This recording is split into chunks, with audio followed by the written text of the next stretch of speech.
There is nothing that we could do to earn the grace of God. There is not one thing we can do to add to Jesus' finished work on the cross. Jesus paid it all.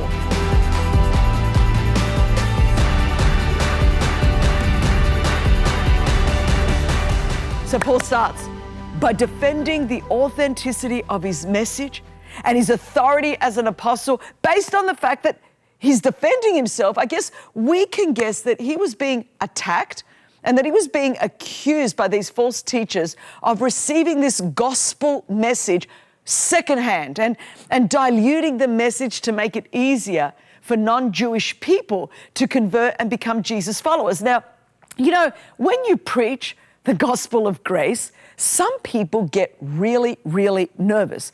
They're nervous that you're watering down the gospel, that you're diluting the gospel, just making it easy for people to come in, saying people can live however they want to live and do whatever they want to do and believe whatever they want to believe and they can come in. But what Paul is saying is he's stating that he didn't make this message up. Nobody taught it to him. He didn't go to school for it. He didn't get it from other teachers. In fact, he made sure that he wasn't around anybody else to get this from.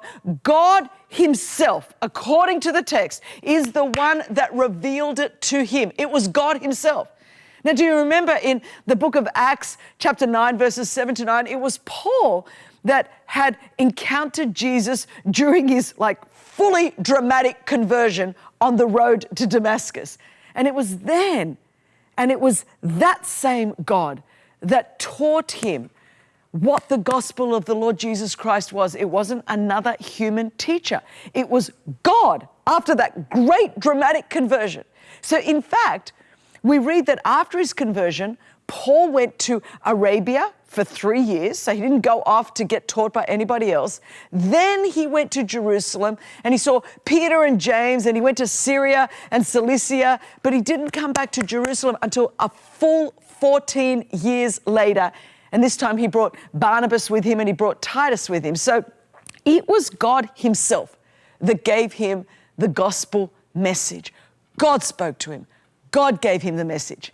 Now, remember, the amazing thing is that it was Paul who actually was the one that used to persecute Christians.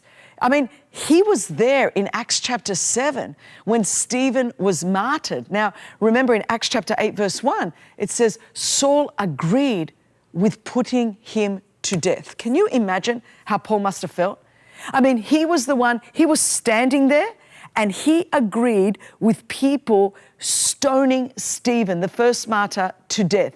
He was not only complicit, he encouraged it, he endorsed it, he affirmed it. Imagine what he would have felt. Paul was the one that traveled regionally to do everything humanly possible to stop this Jesus movement from spreading. I mean, he placed Jesus followers in prison. He had them sentenced to death. So he was the one that not only persecuted Christians, he understood every minute detail of Judaism because he was, as in his own words, he was like the Pharisee of Pharisees. He was the most legalistic person that existed. I mean, he was the top of the tree. He was as steeped in Judaism as you could possibly get. And this same Paul, so the guy that used to persecute Christians for a living, the Pharisee of Pharisees, the most legalistic person that you would know, that same man is the one that is flabbergasted that the Jesus followers in the churches in Galatia were now going back to the exact same thing that he had left. I mean, he says in the book of Galatians, you foolish Galatians, who has bewitched you? Who has bewitched you? Who's gotten inside of your head and made you turn from a gospel of grace to thinking that you have to add anything to get the approval or the love or the forgiveness of God? Now, have you ever known anyone that was set free from something and then that person freaks out if they ever see anyone going back to the thing that they were freed from? I've often seen this people that have been delivered from drugs or alcohol. And if they see anyone slightly going back to the very bondage that they were freed from, you watch them, they are in heart and soul. They're trying to do everything to stop you from going back to something that they were set free from. Now, Paul is like, I have been set free from legalism. And now you guys are going back to that? I know the damage that causes. I know that is like a cancer that eats you from the inside out. It saps the life out of you. It saps the liberty out of you. It puts you in bondage. Why? Who has bewitched you? Why would you go back to that? I love that N.T. Wright says that Paul was actually saying you don't have to become a Jew before you become a Christian. You don't actually need to take on signs of Jewish identity, like keeping the Sabbath or the food laws or circumcision in order to become a Jesus follower. What Paul was saying was that believers from a Gentile background, they were full members of God's people, no matter what their ethnic or their moral background was. Now, you have to realize that this was a radical concept. This was a radical concept for that time, and can I just say it's equally as radical today. This is good news for everybody because Paul is saying this grace is available for whosoever will come. There is nothing that we could do to earn the grace of God. There is nothing that we can do to deserve the grace of God. There is not one thing we can do to add to Jesus' finished work on the cross.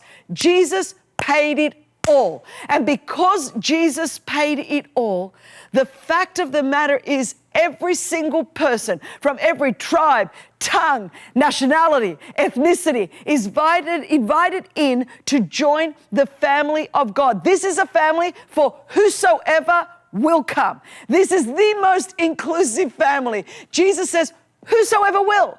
You and I, we are the whosoever. You don't have to have been good enough, talented enough, eloquent enough. You don't have to have done enough good works or made few mistakes. You can just be who you are, come as you are. Jesus says, whosoever will is invited into this family, regardless of race, regardless of gender, regardless of ethnicity. All are invited in our divided world, in our world full of conflict, in our world full of chaos, in our world full of pain, in our world full of suffering. How awesome would it be for the church of God, for the family of God to reflect the grace of God by opening our arms wide and saying, whosoever will. No matter what your background is, what you've done, where you've been, what your socioeconomic background is, your gender or your ethnicity, all the things that are used to pull us apart, all of the things that are used to divide us, Jesus says, you all can come and be part of my family here on earth and reflect the glory, the love, the grace, and the unity of God. This is the gospel of grace. This is the gospel of good news. This is what Paul is saying in the book of Galatians. Thank you for watching, and I hope you enjoyed this video. Make sure you hit the subscribe button and tap the bell icon so you're notified every time a new video is posted. I hope you'll share your thoughts in the comments, and if you feel led, please share this video with a friend who needs to see it. Thanks so much for watching.